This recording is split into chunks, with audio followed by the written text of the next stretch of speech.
Have you ever had a moment where you finally slow down? And instead of feeling relieved, you feel strangely empty? Like you are doing all the right things, trying to improve, trying to grow, trying to become better. And yet, something still feels off. I think many of us feel this way, but we rarely talk about it, because we are told that if we just push a little harder, optimize a little more, or fix one more thing about ourselves, happiness will finally arrive. But what if that idea itself is part of the problem? A few years ago, one of the most popular courses at Yale University wasn't about money, business, or success. It was about happiness. And at first, that sounded almost ridiculous to me. A university course teaching happiness. That felt naive, almost too simple. But the more I looked into it, the more uncomfortable it became. Because the course starts by proving something we don't like to hear. Humans are really bad at predicting what will actually make them happy. We think we know. More success, more discipline, more achievements, more comfort. But again and again, research shows the same pattern. We massively overestimate how happy these things will make us. And we underestimate how quickly we adapt to them. There's a name for this: the hedonic treadmill. No matter what you achieve, your brain quickly resets. The excitement fades. What once felt special becomes normal. A new phone becomes just a phone. A big goal becomes the new baseline. Something you dreamed about for years becomes just life. And this hit me harder than I expected, because I realized how often I was postponing happiness.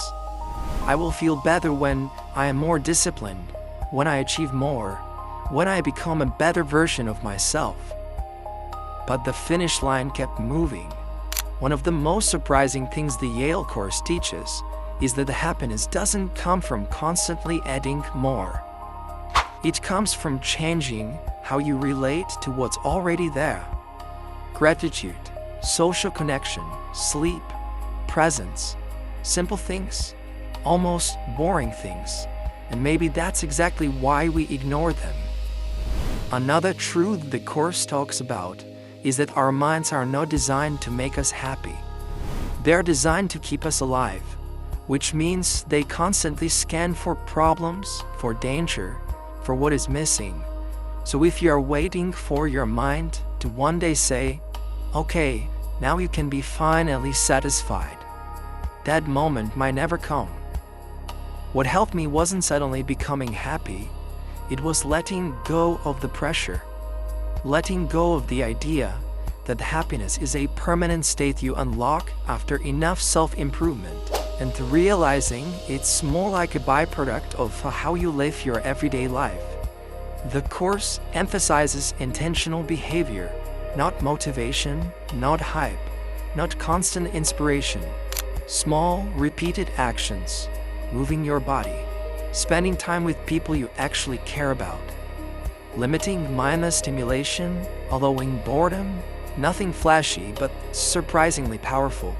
And maybe the most important realization for me was this: you don't need to optimize your entire life to feel better.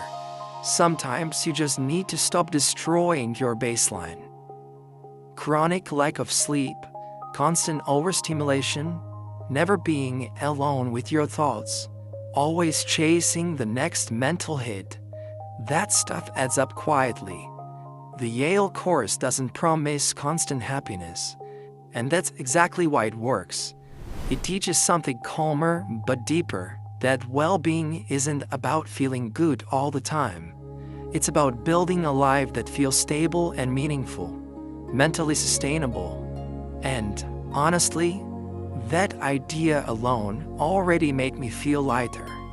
I deeply encourage you to try it out for yourself, because for me it was at least very amazing to try it and to enroll with it. Free, by the way. To anybody who would like to try it out for yourself, you can do it.